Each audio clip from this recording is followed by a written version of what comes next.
Thank you for staying with us. The nation is preparing to commemorate this year's Democracy Day, with the federal government declaring Thursday, June the 12th, a public holiday for deep reflection and renewed patriotism. This year's celebration marks 26 years of uninterrupted democratic rule since the transition from military governance to the Fourth Republic, a significant milestone compared to previous republics. In addition to the celebrations, the National Assembly has scheduled a special joint meeting where President Tinubu will deliver a presidential address discussing Nigeria's democratic journey and future prospects. Social commentator and publisher of Factor magazine, Japhet Odesanya, joins us in the studio to talk about this. Good morning. It's good to have you join us. You're welcome. Thank you. Good morning. All right, if you look at the papers this morning, a conversation we just had, and I want to throw the question to you. One of the papers, leadership newspaper in particular, Democracy at 26, politicians are the problem of Nigeria. That's the Arewa Consultative Forum, Afenifere, MBF, Ohaneze, are the groups saying this. And I want to ask you, from your perspective, the past 26 years, are politicians our problem? Funny, right? It sounds funny. Yeah. The people are the problems. You know. How so? Well, the politicians are part of the people. But the core of the reality is that the people themselves will constitute their problems, bearing in mind the kind of system they operate. If it is democracy, it must be democracy. Are we running democracy? Are we transiting truly towards democracy? Are we truly democratizing the process? Do we have clear understanding of democracy? Is the government ready to get it entrenched? Is it constitutional democracy that we want to talk about? Or mere slogan? So it will not be proper to say the politicians are the problem. Fine, it is expected that the politicians are the custodians of these values. Maybe they have not done enough. That is why they constitute the problem. But beyond that, we must address system. That is my perspective. If you want to practice democracy, let us practice democracy. Government of the people, by the people, and for the people. The people. So if there is problem, it is the people that have the problem. And if politicians are part of the people, well, it is taken. So we must collectively look into it, address it. I understand the president will be meeting with the National Assembly members and all. It's fine. 26 years down the line, what have we achieved? We have made progress, no doubt. But we can do more, and we should ask for more. Nigerians are fond of electing leaders, then they retire back into their comfort zone, thinking democracy is given. It has to be participatory. And that's why I say people must begin to get the needed conscientization and participation so that democracy will have meaning. There must be sanctions. If the politicians are not doing what is the people? What is the expectation of the people? Constitutionally, civic rule of the people, of the citizens. Are you even doing that? Are you getting involved? So these are the issues we have to look at. It's not enough to say the politicians. Fine, if you put politicians there and nothing is done truly, no mechanism, we have to talk about democratic mechanism, the ethos, the values. And so on. All right, it is said that we think in our mother tongue and we speak English. Interpreting English in our mother tongue. I think this is also it's also similar to what we are discussing right now. Traditionally, we don't attack authority. Africans, we don't attack authority. And once an authority has been put in place, we gravitate with the authority. That means that we need to do a lot of mass education to let the people know that democracy is not like that. and so on. Now, taking all these things into perspective, our culture, the way our politicians are behaving, and all that 26 years down the line, do we really have something to celebrate? We do. We do. Coming from the background of crackpot, dictatorship, exhibition of political heresy, blatant disregard for institutions. That's impunity you're talking about. Impunity. Don't we still have impunity military now? jackpot, military junta.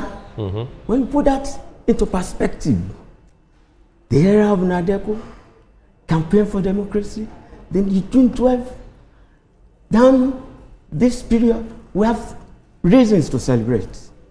We have clear reasons to celebrate because we have moved from our inability to express. Freedom has been given back to us, at least to express. We didn't have freedom of expression at some point. I have participated in the attack against military. So I know what I'm talking about. So let me ask you this then, sir. From your submission, it would seem like on one hand you are part of that school of thought that we're just wearing a garment of democracy. Meanwhile, the body is not really democratic. Really. On the other hand, you're also saying that we have something to celebrate about in terms of that we're no longer under the military rule. Yes. So one is this way, the other is the other way. Yes. What exactly then is the problem? I mean, where did we get it wrong? And if we can begin to discuss solution, how then do we come out of it? Because I think we've spoken about the problem for quite a while now. Yes. Getting out of it is clear. He has mentioned it. We must begin mass reorientation. And I keep challenging government. National Orientation Agency must be re-energized, must be reactivated. When you educate the citizenry, it becomes less problematic to govern them. But if you enjoy weaponizing poverty, not giving people education, then that's a problem. Citizens that are well informed will understand democracy and participate properly. They will get the values that virtue is not about primitive acquisition. Being in public office is not about acquisition of material, wealth, and all that. You must understand humanity. You must know why there must be life abundant for all. What is hope? We started with June 12. Hope, now renewed hope. To what extent? And I am happy presently, and I should say this. I see steps towards national reform. I see build up. I see us turning corners towards a brighter future. I see steps being taken, and I must give it to the present administration. There will be all sorts of ill feelings and complaints, pains and all that. Normal. I have not seen an administration that is as courageous as this, frontally attacking its problem. So much so it will appear that it has even self-inflicted itself with the removal of fuel subsidy. And what we are talking now, just about 2 years, there is relief. Only a courageous leadership will do that. Because the cosmetic approach to governance must stop, and it is getting to a halt. So kudos to the present administration. Given that, we can do more. I would expect that our democratic institutions to be looked into, especially the electoral process. Nobody is talking about that. Yes. That's where we need to go. that got you sitting on the electoral process. It's fundamental. There can be election without democracy. But there can't be democracy without election. And that takes me back to this matter of if we are really paying if we are paying lip service to democracy. In recent times, there have been hues and cries about the fact that there's been Hurricane Tinubu. A majority of persons are decamping to the APC, and there are those who are afraid that we might be heading towards a one-party state, seemingly. And then a lot of people are talking about how is this in the interest of our democracy, or are we deciding to practice our own peculiar democracy, as the case may be? And that's why my question is, even if we want to work on our electoral processes, all of this, the structures around our electoral process, if we are not addressing them, our electoral process at the end of the day might just be one ceremony that just happens. And now we are seeing people moving towards a particular party. Is that the kind of democracy we should be practicing in this 26th year? Is this where we should be in our democracy if we are really putting all the effort necessary? You have talked about the fact that people haven't been informed or educated. Parties are meant to do that, not necessarily NOA or whoever agency. The parties are meant to get to the grassroots and educate people, encourage them to participate. But we are not seeing that. Are we really practicing democracy, or we are just paying lip service? Well, we are gradually moving towards democracy. The system is not democratized yet. I've said that. You're talking about political parties. Where are the political parties? We are talking about a very smart politician also. Galvanizing interest, mobilizing towards his own interest and his own party. And if other people from other parties feel they have to gravitate towards its side, that's it. The system will determine its own kind of democracy. The people too, if they consent, so be it. We must get it clearly. If the people want a one-party system, what is important is the welfare. Are you addressing poverty? For crying out loud, even if you are putting on khaki, you see, the tenet of democracy is that the consent of the people matters most. Are they enjoying? When Gaddafi was there, in his khaki, people wanted him. International system removed him. The system is enmeshed, in crisis up to now. He built his own kind of democracy, ensuring that the citizens were well taken care of. International toga of democracy and the definition came and all that. You see, if Nigeria wants a one-party system, it's not a problem. What is important is, have we addressed the issue of poverty? What is the growth rate? If the growth rate was 2.8 2 years ago and today it is 3.8, we are progressing. Is that kind of what we need or what we desire? So be it. So far there is progress. I am not of the school of thought that whether it must be plural, but fine, pluralism is the hallmark of democracy. Yes. It's important. But where you do not have the opposition camps properly so entrenched, so much so they can give the kind of education to the citizens, then it becomes a problem. So whatever you have is what you do. From what you're saying, it would seem that democracy can be redefined to suit, peculiarities. Because you just mentioned a few countries. Of course. And what came to my head also is Rwanda, what is going on, right there. But I want to ask you a very straightforward question. Sir, what does it really mean to be a democracy? It means majority of the people, largest number of the people,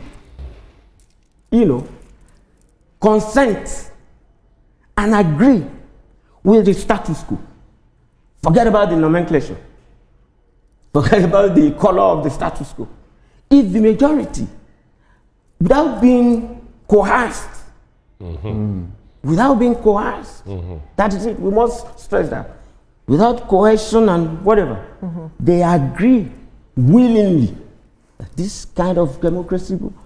Okay, let's take. So from that binoculars, if you then look into Nigeria, Are we fitting that definition? We may. We may. And why I say we may is, let us have an electoral process that is transparent, internal democracy that is transparent. The process of selection and election, let it be very transparent and fair. Why are we celebrating June 12th? That was the freest election ever held. Yes. Against all odds of primordial sentiments, ethnic bigotry. You know, Nigerians find out Option A4. It was simply, clearly, transparent and democratic. Offering was who brought that. We had two-party system. When we used to have multi-party, it was all about ethnicities. When it was Action Group, it was for the Western region. When it was the NCNC, it was for the Southeast. When it was the Northern People's, even the slogan is one North, one great people. You can imagine. So, was that democracy? Babangida came and gave us two-party system. A little bit to the right, a little bit to the left. We had the Social Democratic, we have the National Republican Convention. And we went into election. Because somebody from a region did not win.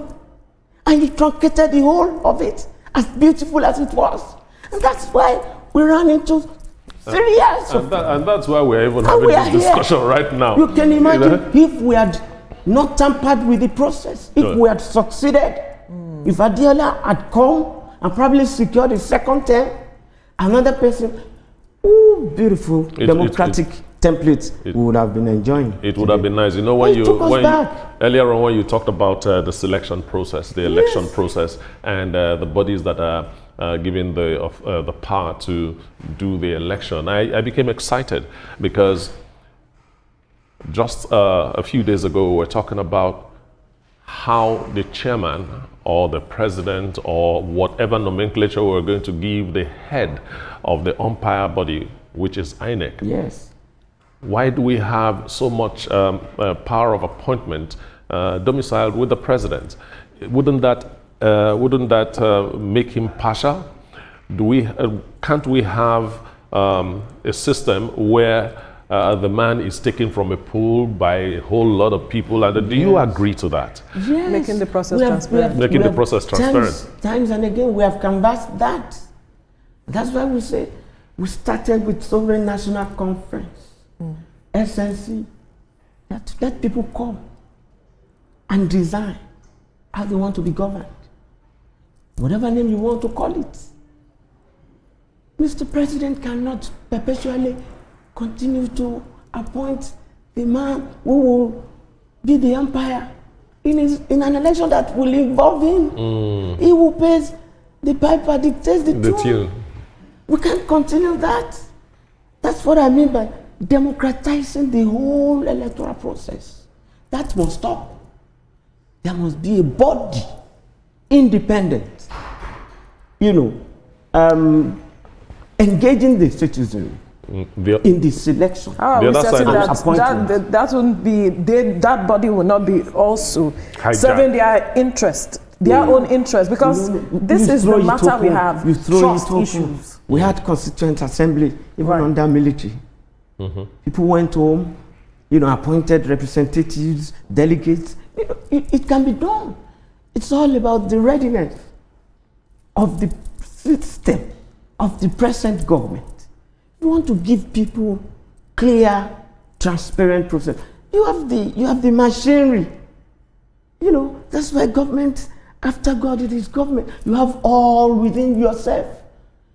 Means and ways. You can get it done. Throw it open. And I believe it will happen. I know it's going to go. However, they said if you have such a body, that body has to be financed. And then even INEC itself has to be financed. Yes. How do we procure monies for INEC? Because it won't be Mr. President approving. No, it's not Mr. President's money. It's taxpayers' money. Yeah. It's our money. It's Commonwealth. But he has the power of approval. Yes. Following our own approval and requests. That's why you have the Senate. Yes. You have the Senate representing the people. You have the National Assembly House of Reps. Democracy is beautiful. Yeah. It is. It is. Africa had always enjoyed democracy. All your empire, we had democracy. You know, we were not crude. That was civilization. Before they came with modernization. The Island of Oyo will be checked. The Oyomesi will tell him, stop there, KBC. You can't go further. Well, You know, all sorts of branches. speaking of being checked, ahead of Democracy Day tomorrow, sir, the president, this is the first we're seeing this now, would be at the National Assembly tomorrow. The second No, time. this is going to be the second time. On June 12th, I mean. Yes, Yes. yes. Okay, on June 12th. you know, to address the joint assembly. And he's going to give an account of what he's done for the last 2 years of being the president of this country. I guess there are things to really celebrate about after 26 years of unbroken, you know, democratic rule in the country. I agree. Let's talk about that before we let you off this morning. All right, thank you. I've seen a president that has attracted $50 billion investment. That's unprecedented. I've seen a president that has been able to offset $10 billion debt, COVID-19. That's part of celebration. I've seen celebration and the commissioning of Coastal Road. Fine, people say this and that. But that's something that started, something monumental. I've seen that over 500,000 students have been able to access loan. You know, it's a great one. We have tried. There is increase in the minimum wage, the NYSC. You know, I see a man who has courage, who has vision, a man who brought to us local government autonomy means well. But for certain political reasons, we have not seen that, you know, being properly so practiced. So for Mr. President to have gone to that extent to say, let's give people autonomy. You check them. I've seen a president who has increased the monthly allocation by 60% to states and local government. He said the federal government is just the warehouse. We should be talking about the governors and the local government chairmen. That is where we need to educate citizens. Absolutely. Even when the president came out something, people, oh, the governors and chairmen. You know, I won't come to do all the roads. I've seen president who has gone as low as building primary health centers. Over 9,000 built and over 5,000 being upgraded now. Because of time, how do we hold the governors to account? Because there are those who have been saying the same thing you're saying, their contribution to our democracy to ensure it thrives as it is. They are the subnationals, although not closest to the people, but they are close to the people and have a role to play. But a majority of persons say they are not working hand in glove with the federal government, and so the dividends of democracy is not necessarily getting to the root of the grass. The press has a role to play. We all have a role to play. Well, that's why we're playing it today. Mobilizing the citizens to demand accountability. Democracy is participatory. It doesn't stop after election. It's about activism. It's about engagement. It's about inclusion. And they won't include you when you don't demand for it. Really? Yes. So we must let the citizens know. And that's where education comes in. It is crucial. I want to appeal that we give this system a chance. This government, this present administration, a chance. I see renewed hope truly coming. Hope was dashed 36 years ago. That was June 1993. It was a Muslim ticket. Nigerians voted. They didn't care about religion. Somebody has come to say, we can renew this hope. Again, Muslim ticket. Tinubu Shetima. Some people felt, what has religion got to do with governance? And he has come to say, okay, prove us wrong. You're opening something else there. Yeah, because there are ethnic sentiments, there are religious sentiments, which you saw play out in the last election. Yes. Yeah. We don't got to need that it where people are well informed. The dynamics are not the same. They're not the same. And they are just also talking about true federalism and Restructuring. and all of that. We can't stop talking about that. We must ultimately. But I have seen a government too who has established additional 5 development commissions. All right. So we're gradually getting there. Southwest, Southeast, North Central, South South has always been. That's Niger Delta. Yes. Then we have North Central, Northeast, all coming on board now. All right. Integrating the system, reducing poverty, Japhet Odesanya, elevating life. social commentator great. and publisher of Factor Magazine. Thank you so much for your time. My pleasure. Thank you for being here. Thank you. Thank you. Thank you. All right, how can Nigeria effectively recover and utilize recovered stolen funds and assets to benefit the country's economy? Join us after the break for this conversation. Stay with us.